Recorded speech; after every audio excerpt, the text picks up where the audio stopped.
Nous voulons poursuivre ce matin notre lecture de la première épître à Timothée.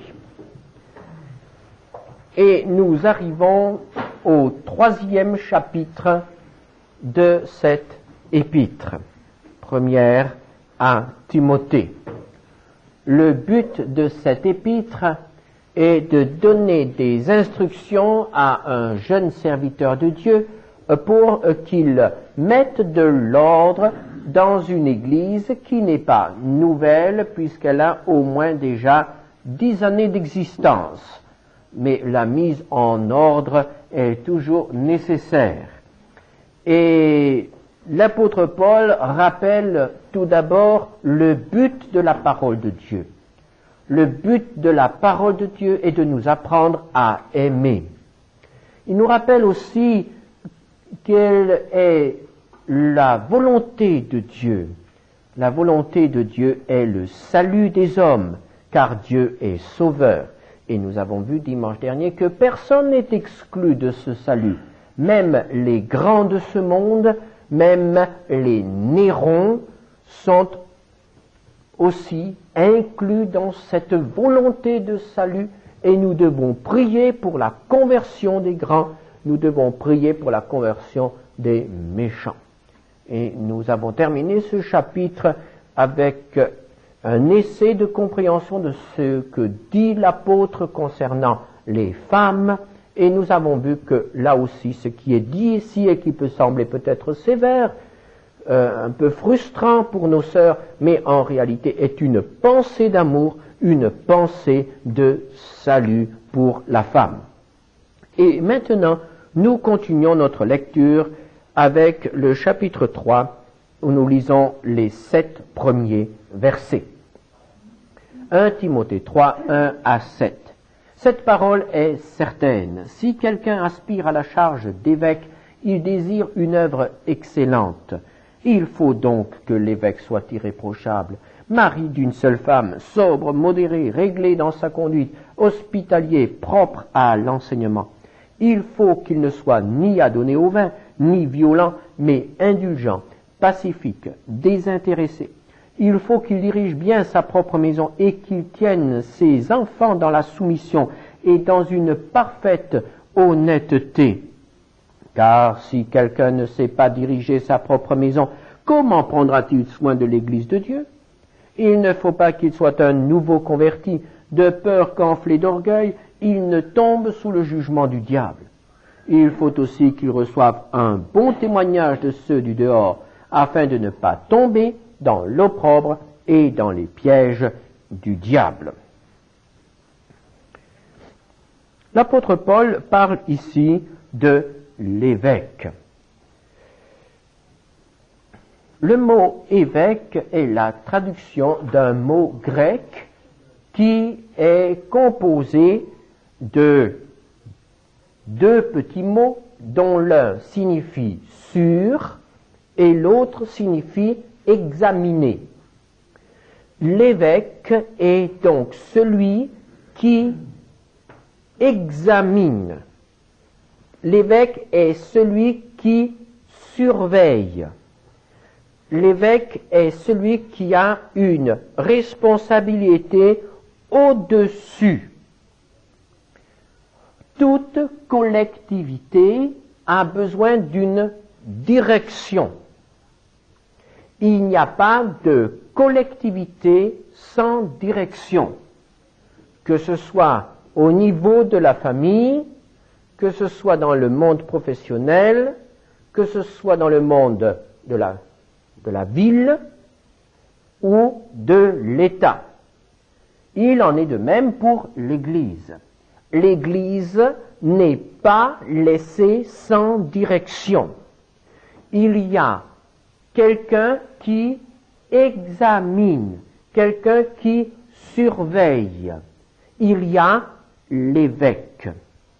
La responsabilité de la surveillance de l'Église, de la direction de l'Église, est donc confiée à celui que l'apôtre Paul appelle évêque.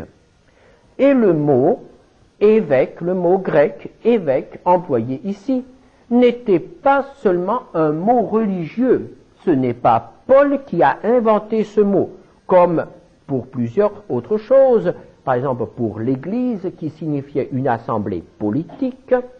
De même, l'évêque était, on appelait évêque un chef militaire, on appelait évêque le responsable d'un département ou d'une région. Il était le surveillant, celui qui examinait. Malheureusement, comme dans bien d'autres domaines, il y a eu une transformation de la compréhension de la parole de Dieu, de la pensée du Seigneur concernant l'évêque. Et comme l'Église était à l'époque surtout située dans le cadre de l'Empire romain, il n'est pas étonnant de voir que la centralisation politique de Rome est déteinte sur l'administration de l'Église. Les Romains avaient un très grand don d'organisation et ils savaient très bien centraliser les choses. Et c'est ainsi que dans l'Église, on a aussi été tenté de centraliser. Alors que l'évêque n'était pas particulièrement détaché du groupe des anciens à l'origine, on assiste très rapidement à un détachement et l'évêque devient de plus en plus un chef d'abord d'une communauté, puis d'un ensemble de communautés, et finalement l'évêque est devenu ce qu'il est aujourd'hui, le chef d'un diocèse ou d'une région. L'évêque est alors un administrateur, un chef. Il n'est plus ce qui est décrit ici. Et le point culminant de cette mauvaise interprétation de la pensée de Dieu se trouve dans la papauté. Puisqu'il y a une centralisation, il est normal qu'on soit allé plus loin que l'évêque. Il y a eu ensuite l'archevêque, et puis il y a eu l'évêque des évêques, le pape, le père, l'évêque de toute l'Église. Or, cette pensée-là, la papauté, le système de la papauté n'est pas dans la parole de Dieu.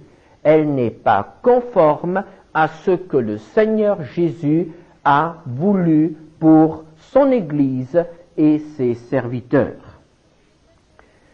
L'évêque était un des anciens chargé de responsabilités particulières, mais quand même dans le cadre des anciens.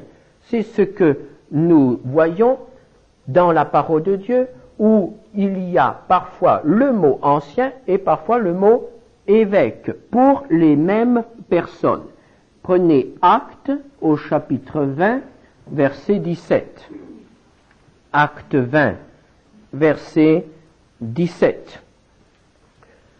Nous lisons de Milet, Paul envoya chercher à Éphèse les anciens de l'Église. Il est intéressant de voir qu'il s'agit toujours de cette Église d'Éphèse. Et Timothée était donc dans cette Église d'Éphèse, et c'est dans cette Église qu'il devait mettre de l'ordre. Et nous retrouvons ici dans les Actes, justement, cette réunion des anciens de l'Église d'Éphèse à Milet. Et au verset 28, nous lisons alors, en nous souvenant que Paul a fait chercher les anciens, au verset 28, nous lisons, « Prenez donc garde à vous-même et à tout le troupeau sur lequel le Saint-Esprit vous a établi évêque, pour paître l'Église du Seigneur qu'il s'est acquise par son propre sang. Nous voyons donc que, ici, les évêques faisaient partie de ce qu'on appelle le groupe des anciens. Alors, quelle était cette charge, quelle était cette fonction d'évêque? Eh bien, nous voyons au chapitre 3 de la première à Timothée, au verset 1er, quelque chose qui nous étonne aujourd'hui, quand on pense à l'évêque. Cette parole est certaine, si quelqu'un aspire à la charge d'évêque, il désire une œuvre excellente. Nous voyons donc qu'il s'agissait là d'une fonction qui pouvait être désirée. Si nous comprenons bien, il s'agissait donc, au sein de l'Église, il pouvait y avoir des hommes qui, dans leur cœur, désiraient devenir évêques, désiraient assumer cette fonction.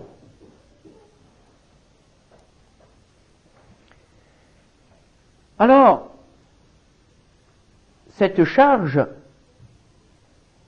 prenait donc naissance, en quelque sorte, dans le cœur des fidèles, dans le cœur d'un membre de l'Église. Mais ce n'est pas parce que quelqu'un désirait être évêque qu'il le devenait. Il y avait des conditions à remplir.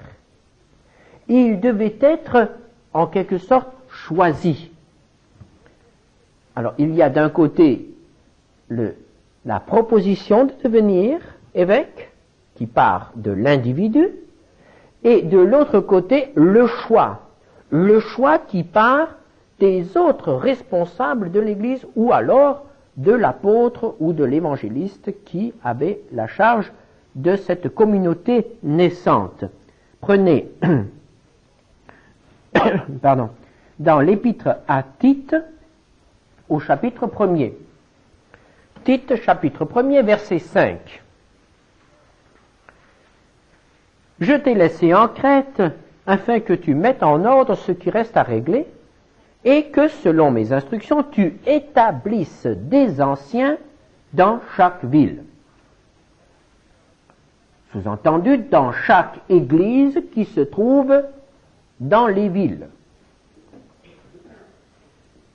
Dans les villes où il y a des églises, puisque l'évêque, l'ancien, c'était quelqu'un qui était dans une église. Et alors, au verset 7, nous lisons « Il faut que l'évêque soit irréprochable comme économe de Dieu, qu'il ne soit ni arrogant, ni colère, ni adonné au vin, ni violent, ni porté à un gain déshonnête. » Donc, nous avons cet ordre à Tite. Tite, il faut que tu établisses des évêques. Et on lui donne des instructions qui doivent guider son choix concernant les anciens. Et revenons à ce texte des Actes, chapitre 20. Actes, chapitre 20, où l'apôtre Paul, au verset 28, nous reprenons ce texte, et nous lisons « Prenez garde à vous-même et à tout le troupeau sur lequel le Saint-Esprit vous a établi évêque. » L'évêque est donc un homme établi par le Saint-Esprit.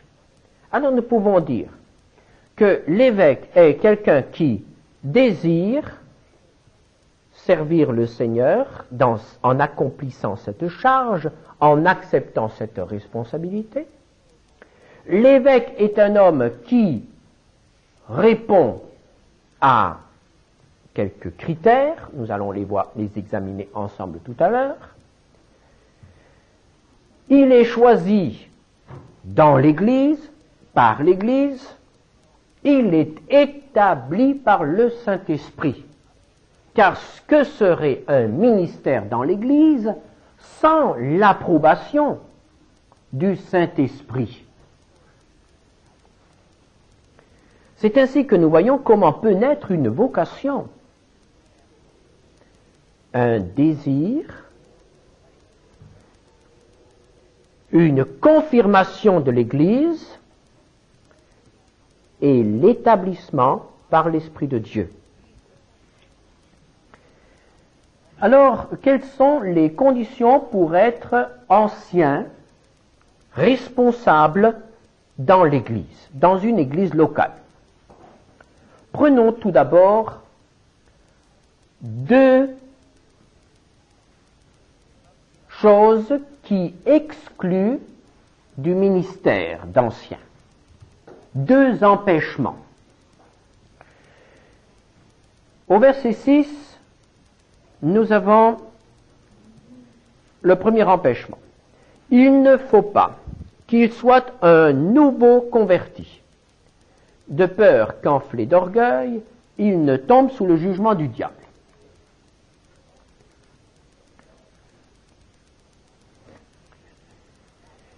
La responsabilité d'évêque dans l'Église est une responsabilité qui est lourde à porter, une manifestation de la confiance de l'Église,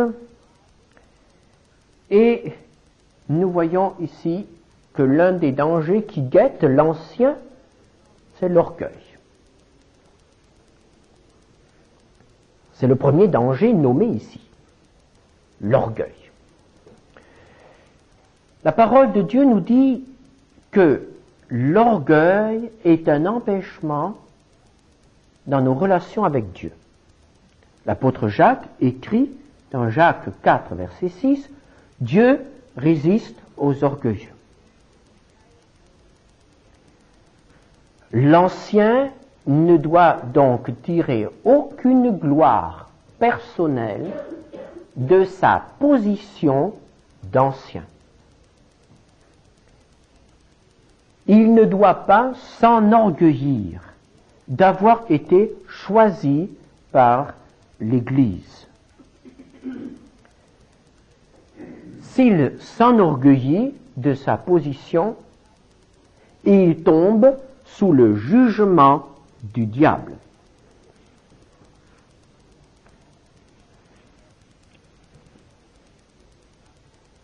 Le diable est devenu ce qu'il est parce qu'il s'est laissé emporter par l'orgueil. Il était aussi un responsable. Il était aussi un grand dans l'armée céleste. Mais il n'a pas voulu se contenter de sa position. Il a voulu, nous dit le prophète, devenir l'égal de Dieu. Il a voulu placer son trône au-dessus du trône de son Créateur. Son cœur s'est élevé. Il a péché par orgueil. Il est devenu Satan. Il est devenu l'adversaire de Dieu. Et lorsqu'un serviteur de Dieu se laisse gagner par l'orgueil, il donne prise à Satan. Il suit les traces de Satan. Et il tombe sous le jugement du diable, de celui qui médit, de celui qui calomnie, de celui qui accuse les enfants de Dieu devant le trône de Dieu. L'orgueil est l'un des plus grands dangers qui guettent le responsable dans l'Église, quel que soit le niveau de responsabilité auquel il se trouve. Nous devons nous garder de l'orgueil, même si les responsabilités qui nous sont confiées sont toutes petites. Alors pourquoi cette allusion au nouveau converti? Eh bien, le nouveau converti est animé d'un très grand zèle pour le Seigneur, d'un très grand amour pour le Seigneur.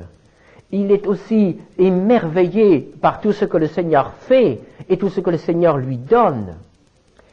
Et le Seigneur le bénit, le Seigneur, je dirais même, le gâte. Et le Seigneur le comble pour l'encourager, pour le faire progresser, pour l'affermir dans la confiance qu'il a envers le Seigneur. Mais comme tout débutant, le nouveau converti manque d'expérience. Et toutes ces choses peuvent lui tourner la tête. Il peut s'enorgueillir, il devient très vulnérable, car il ne se méfie pas de Satan. C'est une des caractéristiques du jeune converti. Il se sent fort, il pense qu'il y arrivera maintenant qu'il a accepté le Seigneur, tout devient possible. Il ne se méfie pas du tentateur. Et ce n'est qu'après quelques mauvaises expériences qu'il arrive à une vision un peu plus sobre de ses capacités réelles et du danger qu'il y a à sous-estimer encore la puissance de l'adversaire. Donc, confier de lourdes responsabilités à un nouveau converti, c'est l'exposer inutilement. Et l'Église doit veiller à ne pas exposer inutilement ceux qui viennent d'accepter le Seigneur. Ensuite, le deuxième empêchement se trouve au verset 7. Il faut aussi qu'ils reçoivent un bon témoignage de ceux du dehors afin de ne pas tomber dans l'opprobre et dans les pièges du diable. C'est un autre aspect, un bon témoignage de ceux du dehors, c'est-à-dire des inconvertis. Il faut que l'ancien dans l'Église soit reconnu comme un homme de valeur par les inconvertis, par les païens. L'Église est jugée par ses serviteurs. Cela, nous le voyons constamment. Lorsqu'un responsable d'Église commet une erreur, on accuse toute l'Église. Toute l'Église est troublée. Toute l'Église est déshonorée. Le monde juge l'Église d'après ceux qui la représentent à ses yeux. C'est une erreur, mais on ne peut pas l'éviter. Alors, il faut que l'Église soit très prudente dans ses choix. Et il faut que l'Église choisisse des hommes qui sont reconnus comme honnêtes, intègres, des hommes de valeur aux yeux du monde, pas seulement aux yeux de Dieu. Il ne faut pas que le choix de l'Église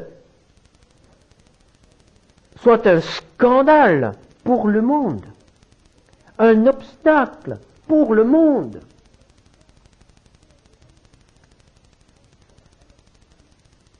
L'apôtre Paul dit « afin de ne pas tomber dans l'opprobre et dans les pièges du diable ». À nouveau, nous avons la mention du diable.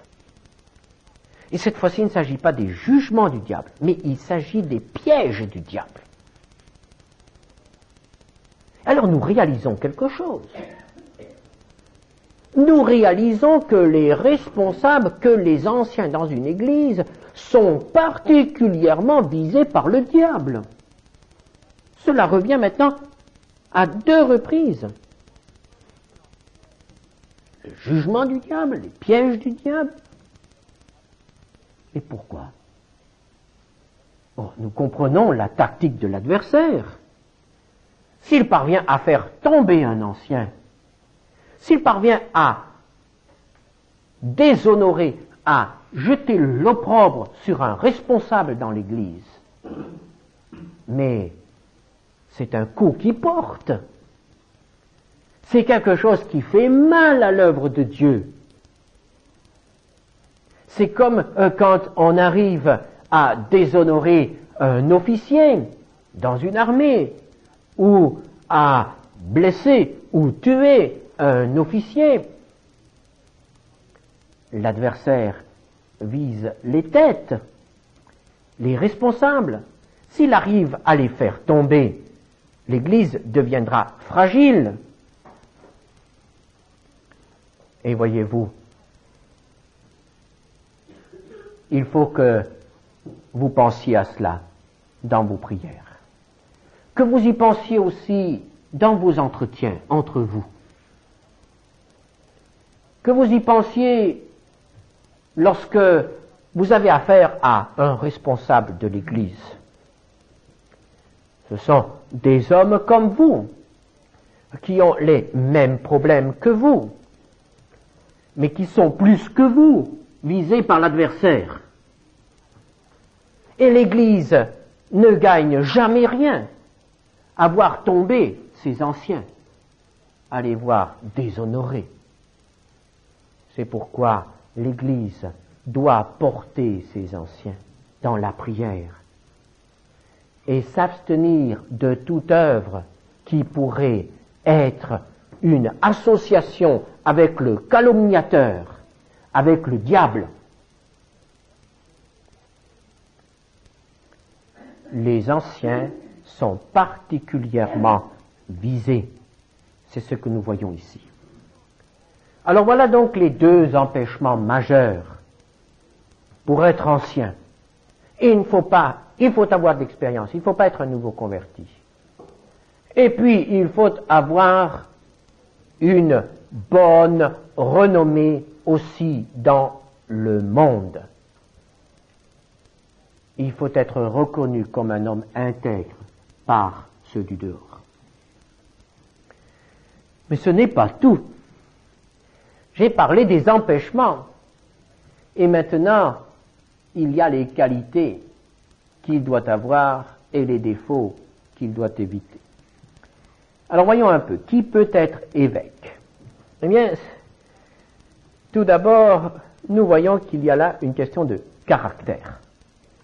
Qui peut être évêque? Chapitre 3, verset 2.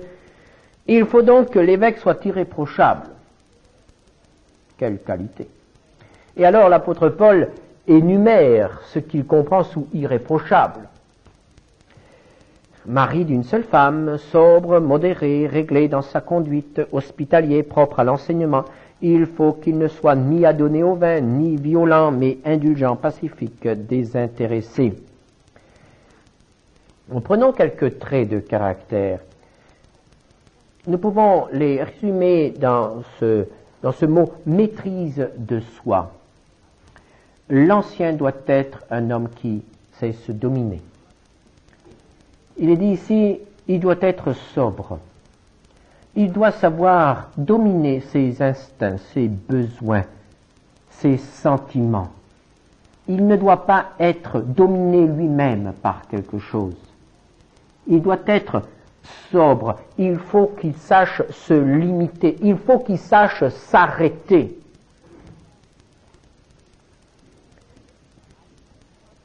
Pas adonné au vin. Cela ne veut pas dire que l'ancien ne doit jamais goûter une goutte de vin, ce n'est pas cela.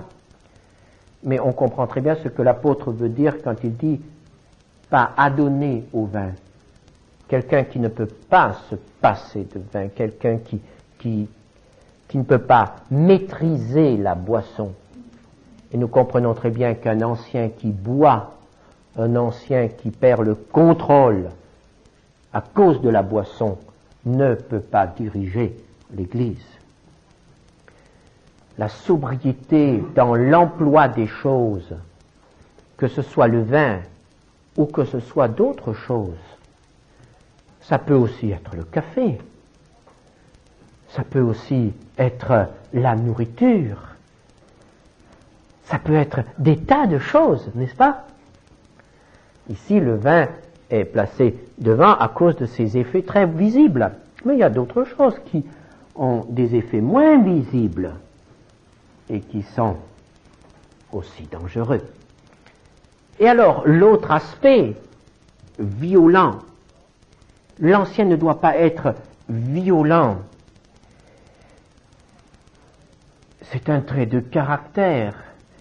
Il faut savoir dominer les premiers sentiments qui sont là. Dans l'Église, on a souvent des contrariétés.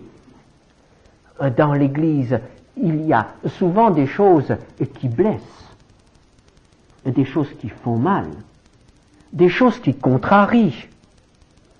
Oh, nous vivons ensemble et nous ne faisons pas toujours du bien, n'est-ce pas, les uns aux autres. Il faut que l'ancien sache dominer ces choses.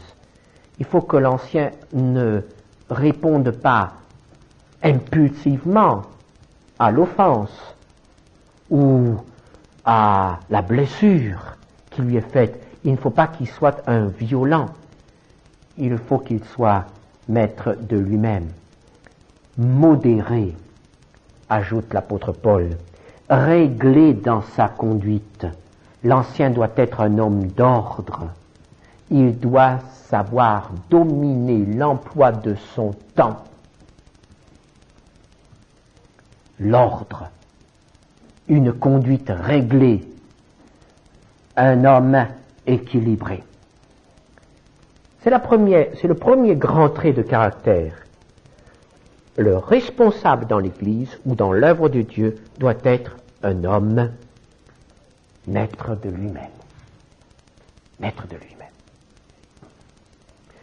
La deuxième qualité, le grand trait de caractère, je prendrai ce que l'apôtre Paul appelle désintéressé. Désintéressé. Le responsable est le serviteur de Dieu auprès de ses frères. Dans l'Église, n'existe pas la hiérarchie du monde. Jésus a dit, dans le monde, les grands dominent les petits. Dans l'Église, les chefs sont les serviteurs des autres. Qui veut être responsable doit devenir serviteur. La responsabilité est un service. Or, pour servir, il faut être désintéressé. Parce que quand on est intéressé, on n'est plus serviteur, mais on devient servile. On se vend. On fait plaisir aux autres pour avoir un profit personnel. Tandis que le serviteur est là pour l'autre, simplement pour l'autre, sans chercher son propre intérêt, que ce soit l'intérêt matériel ou que ce soit un autre intérêt. Chercher sa propre gloire, sa propre satisfaction. Être serviteur dans l'Église ne doit pas rapporter dans aucun domaine. Il ne faut pas chercher notre propre intérêt. Et cela se manifeste par des choses tout à fait pratiques. Ici, il est dit, il doit être hospitalier. Et le mot grec qui est traduit en français par hospitalier signifie aimer l'étranger. L'ancien doit aimer l'étranger. L'ancien doit savoir accueillir l'étranger. L'ancien doit savoir ouvrir sa maison à l'étranger. Et qui dit ouvrir sa maison, dit aussi partager son pain. L'ancien doit donc savoir donner. Il doit être désintéressé. La troisième trait de caractère que nous prendrons ici est le mot pacifique. L'ancien doit être pacifique. Le Seigneur Jésus a dit dans Matthieu 5, verset 9, « Heureux ceux qui procurent la paix ». L'ancien doit toujours être préoccupé d'atteindre la paix. Oh, combien de conflits, de tensions, d'incompréhensions, de contrariétés parfois entre membres de l'Église. Lorsque cela vient jusqu'à l'ancien, il faut qu'il soit très prudent et qu'il n'attise pas, mais au contraire qu'il apaise. Qu'il soit indulgent, nous dit l'apôtre Paul, qu'il sache comprendre, qu'il sache pardonner, qu'il s'abstienne d'avoir un esprit critique trop exercé, trop aigu, et qu'il sache faire preuve de beaucoup de compréhension dans le sens de la meilleure interprétation de la parole de l'autre ou du geste de l'autre. Ce sont là les traits de caractère. Et nous voyons que ce n'est pas si facile que ça. Mais il y a encore d'autres conditions. Au chapitre 3, versets 4 à 5, il nous est dit il faut qu'il dirige bien sa propre maison et qu'il tienne ses enfants dans la soumission et dans une parfaite honnêteté, car si quelqu'un ne sait pas diriger sa propre maison, comment prendra-t-il soin de l'Église de Dieu? Et là, il y a un parallèle entre l'Église et la maison, l'Église et la famille. S'il y a un lieu où les qualités et les défauts ne peuvent rester cachés, c'est bien dans la famille. Et c'est dans la famille que l'on voit apparaître le caractère véritable de l'homme ou de la femme. Alors, évidemment, l'Église, avant de choisir l'ancien, doit jeter un coup d'œil sur la manière dont les choses se passent à la maison. Alors, comment se passent les choses à la maison? Alors là, nous avons une condition. Il doit être, au verset 2, mari d'une seule femme. Qu'est-ce que cela veut dire? Eh bien, évidemment, nous l'interprétons dans un sens général comme un apport contre la polygamie. L'ancien ne devait pas avoir plusieurs femmes. Mais ce qui est un peu gênant, c'est que l'apôtre Paul emploie exactement la même expression quand il s'agit des femmes. Alors, par exemple, au chapitre 5, verset 9, il est dit « Il faut que la veuve ait été la femme d'un seul mari ». Alors, à ma connaissance, il n'y avait pas de système où une femme avait plusieurs maris. Donc, nous ne devons pas restreindre cette affirmation concernant l'évêque à la seule polygamie. Alors, comment interpréter ça? Est-ce que cela veut dire que un veuf ne doit pas se remarier? Non plus, puisque l'apôtre Paul ailleurs recommande aux veuves de se remarier. Je pense que cela veut dire deux choses. L'évêque ne doit pas être un homme qui a divorcé. Car la plupart du temps, le divorce introduit l'adultère. Jésus a assimilé le divorce à l'adultère, sauf dans une condition, et c'est justement l'adultère. Quand l'adultère est déjà là, alors... Mais les autres causes de divorce sont assimilées à l'adultère. Donc l'ancien ne doit pas être un homme divorcé et remarié. Et la deuxième chose, eh bien, c'est que l'ancien doit être fidèle à sa femme. Il a une femme légitime et il doit savoir se garder des autres femmes. Et là, nous avons un deuxième grand danger qui guette tout serviteur de Dieu. Il y a l'orgueil et il y a les femmes. Et il faut aussi prier dans ce sens.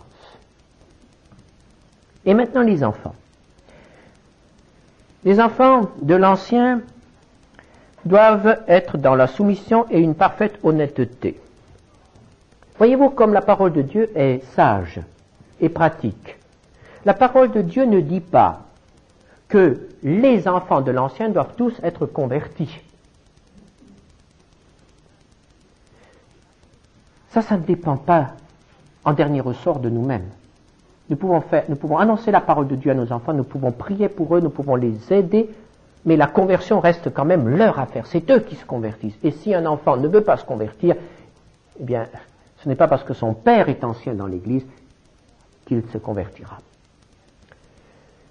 Mais ce que l'apôtre dit aux pères, aux anciens, c'est que leurs enfants doivent être bien élevés. Ils doivent obéir, être soumis à leurs parents, et ils doivent être honnêtes. Et ça, c'est quelque chose qui fait partie de la loi de Dieu, que ce soit dans les familles chrétiennes ou dans les familles païennes.